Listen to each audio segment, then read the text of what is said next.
My name is Devin Nodland. I'm with your modern firearms or modern sporting rifle class. In our week 4 assignment, we're going to be disassembling this rifle, going over some cleaning things, some potential ammunition induced malfunctions, as well as some customer related stuff.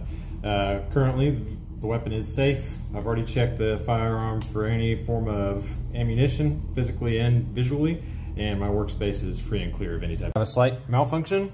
I broke the dang tip off my 5/64 bit, so I'm unable to get the handguards off, and I did not find another Allen wrench anywhere in any of my tools. I got a 6/32 or 3/32. It's just too big. So, which, not that there's that big of a deal. As far as like the cleaning and lubricating piece of this goes, for the handguards and what's underneath them, most of this stuff is really just a quick visual inspection to make sure the alignment of your gas tube is good. There's no cracks, no dings, no nothing like that nature. And then cleaning it is really just wiping it off and you know, applying a thin coat of lubrication, which I did before I assembled it. Like you can kind of see where I can leave a fingerprint. So it's got just a little bit of oil on it, but not a bunch. It shouldn't be swimming in it. Cleaning this, I'll kind of go over the pieces. Inside of your receiver here, the main area that gets dirty is near the gas tube towards the front. You'll have this little half moon shape that's in here, as well as your feed ramps and your locking lugs that are inside here. And so that stuff is really easily cleanable with a plastic brush. They do make the bore brush that can go in there and you can twist it and scrape it. As far as the actual barrel, there's a couple different ways that you can do it. Standard way is just to use some CLP, put it on a patch, run it through there a couple of times, let it soak in, brush, and then patch it until the patch comes out clean. There is some other chemicals. The receiver, kind of the same story. Keep in mind, upper and lower receivers are aluminum. Don't use steel brushes on these. I wouldn't even use copper brushes. I'd use a nylon brush to clean the inside of these and basically just wipe them clean. Again, they're aluminum. The chance of them oxidizing are pretty slim. So just a thin layer of oil. Same thing with the inside of your buffer tube there. When it's assembled and staked, it's a little bit more difficult to get off. But you can basically use a brush with a rag and just get in there and kind of clean it, knock the dust out, things like that nature.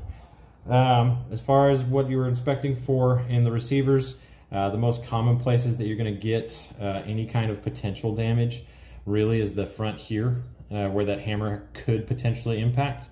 It shouldn't if your firing pin is installed correctly and everything like that nature, but if you dry fire it a couple times, you could crack that piece. You know, the other pieces that get really dirty, this little guy, this is where the gases from your gas tube come up and basically push this thing as a piston and basically allow these two pieces to pull apart.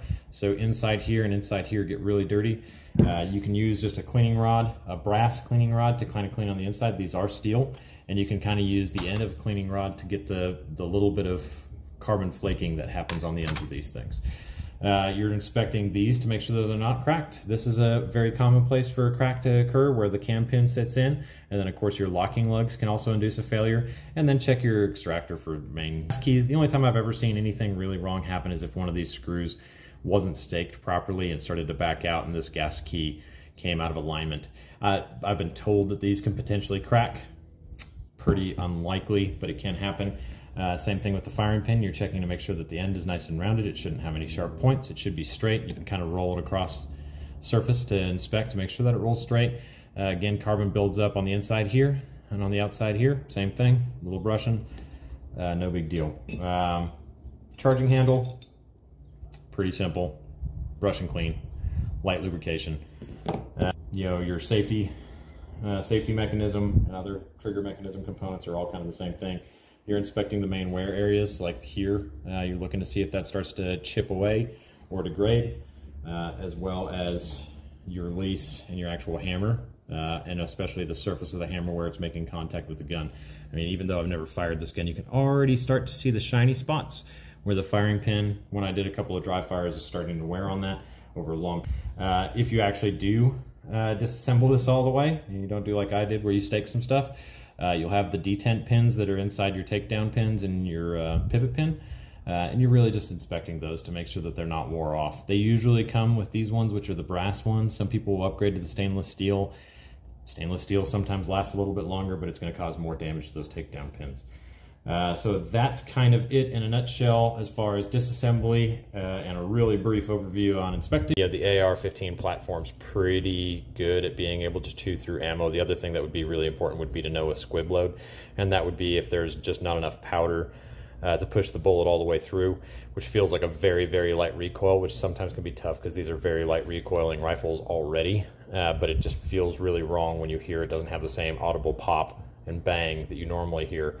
It almost sounds like it's a silenced gun when it's not silenced, and that usually means that there's a bullet lodged into the rifle. And so when you feel that light recoil, pop open the receiver, look down the barrel, make sure that there's nothing obstructing the barrel.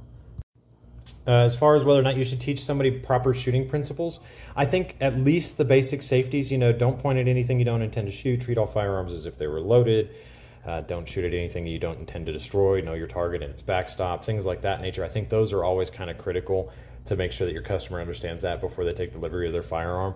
And then offering up any advice as far as how to operate different weapon systems, and even maybe teaching them how to break a weapon down.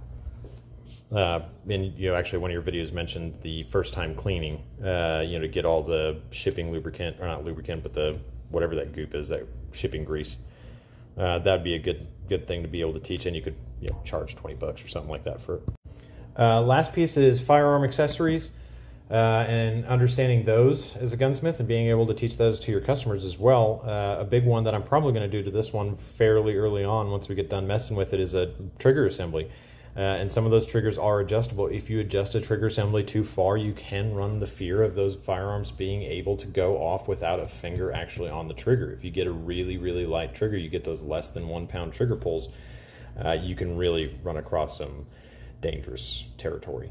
But there's tons of different accessories depending on what you're doing. Making sure that they're installed correctly and that they function correctly are very critical to making sure that the weapon is working like it's intended, has good reliability, and most importantly, is still a safe firearm.